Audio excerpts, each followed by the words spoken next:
नमस्कार. आज आपण बघणार आहे कॉर्पोरेट अकाउंटिंग सेमिस्टर तुमची जी 4th सेमिस्टर आहे त्याचा पेपर नंबर 2 त्याचा सिलेबस आपल्याला बघायचा आहे. त्याच्यामध्ये टोटल तुम्हाला सेकंड सेमसाठी जे काही सिलेबस आहे त्याच्यामध्ये 4 युनिट्स आहेत. युनिट फर्स्ट आहे profit prior and after incorporation. Second unit आहे तुमचं व्हॅल्युएशन ऑफ शेअर्स, ज्याच्यामध्ये 3 प्रकारच्या मेथड्सचा आपण स्टडी करणार आहे. एक म्हणजे इंट्रिन्सिक व्हॅल्यू मेथड, दुसरी म्हणजे मार्केट व्हॅल्यू मेथड आणि तिसरी म्हणजे फेअर व्हॅल्यू मेथड. आता व्हॅल्युएशन ऑफ शेअर्समध्ये काय आहे की जे काही शेअर्स असतात त्या शेअर्सची मार्केट व्हॅल्यू फिक्स नसते, ती सातत्यानं बदलत असते. ज्या किमतीला तुमची शेअरची फेस व्हॅल्यू असते, छापील किंमत असते, तेवढ्याच किमतीला मार्केटमध्ये तो शेअर्स विकला जाईल असं नाही आहे. तर ॲक्च्युअल मार्केटमध्ये त्याची प्राईस किती होते त्यासाठी जे काही शेअर्स आहेत त्या शेअर्सची किंमत काढण्यासाठीच्या 3 मेथड्स आहेत: intrinsic value method, market value method आणि फेअर व्हॅल्यू मेथड. त्याच्यानंतर आपण तिसऱ्या टॉपिकमध्ये बघणार आहे accounting for liquidation of companies. जसं कंपनीची स्थापना होते त्या संदर्भातले जे काही असणारे टॉपिक्स होते ते आपण तुमच्या 3rd सेमसाठी बघितलेले होते, म्हणजे पेपर फर्स्टमध्ये बघितलेले होते. कॉर्पोरेट अकाउंटच्या सेकंड पेपरमध्ये तुम्हाला कंपनीचं लिक्विडेशन झालं म्हणजेच कंपनीचं विसर्जन झालं तर ती करण्याची प्रोसेस काय ती आपल्याला ह्याच्यामध्ये बघायचे. त्याच्यामध्ये आपल्याला सांगितले की process of liquidation under insolvency and bankruptcy code, preparation of liquidator's final statement of account.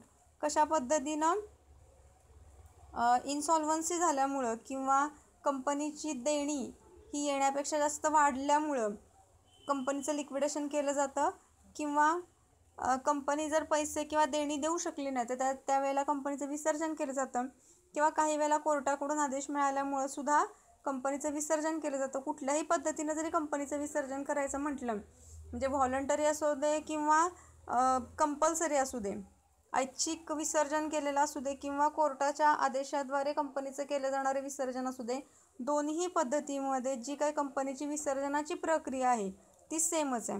मग ह्या टॉपिकमध्ये आपल्याला बघायचं की जे कंपनीचं लिक्विडेशन केलं जातं त्या लिक्विडेशनसाठी किंवा विसर्जनासाठी एका लिक्विडेटरची नेमणूक केली जाते.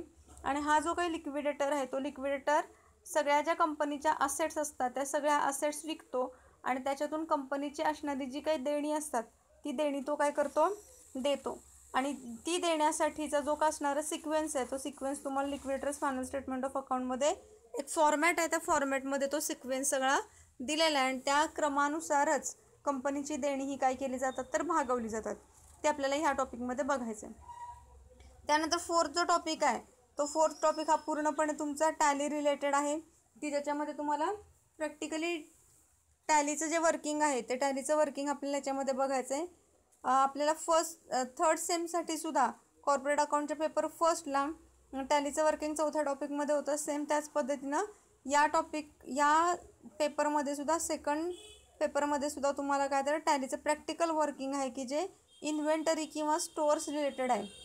याचा अर्थ जो काय तुमच्याकडे स्टॉक असतो त्या स्टॉक रिलेटेड असणारं प्रॅक्टिकल वर्किंग तुम्हाला टॅलीमध्ये आहे. त्याच्यामध्ये basic concepts of store accounting, importance of material management and inventory control, objectives of inventory control system, function and duties of store keeper हे तुम्हाला बघायचं आहे. त्याच्यानंतर की टर्म्स आहेत बघा. स्टॉक आयटम म्हणजे काय, category of items, item name, unit of measurement, purchase rate per unit, current stock quantity, current valuation rate, opening stock quantity, opening valuation rate, purchase returns, sales returns.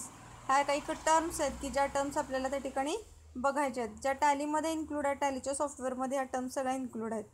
त्यानंतर stock valuation methods, source documents, type of source documents, purchase invoice, goods received notes, sales invoice आणि delivery challan हे आपल्याला बघायचं आहे. त्यानंतर Tally report of store अकाउंटिंगमध्ये bill wise list of stock items, stock statements, material receipts, purchase register, material issues, sales register, material return, report showing moving items report, fast moving items report. इथपर्यंत तुम्हाला दिलेलं आहे. प्रॅक्टिकलला काय काय घ्यायचं त्या संदर्भात तुम्हाला खालती जे जी पॉईंट ए ते जी पॉईंटपर्यंत आहे ते प्रॅक्टिकलला तुम्हाला काय काय दाखवायचं किंवा काय काय शिकवायचं त्या संदर्भातले आहेत. आणि खाली तुम्हाला हे जे काय आहे ते कॉलेज तुम्हाला प्रोव्हाइड करेल या संदर्भातली माहिती दिली आहे. थँक्यू.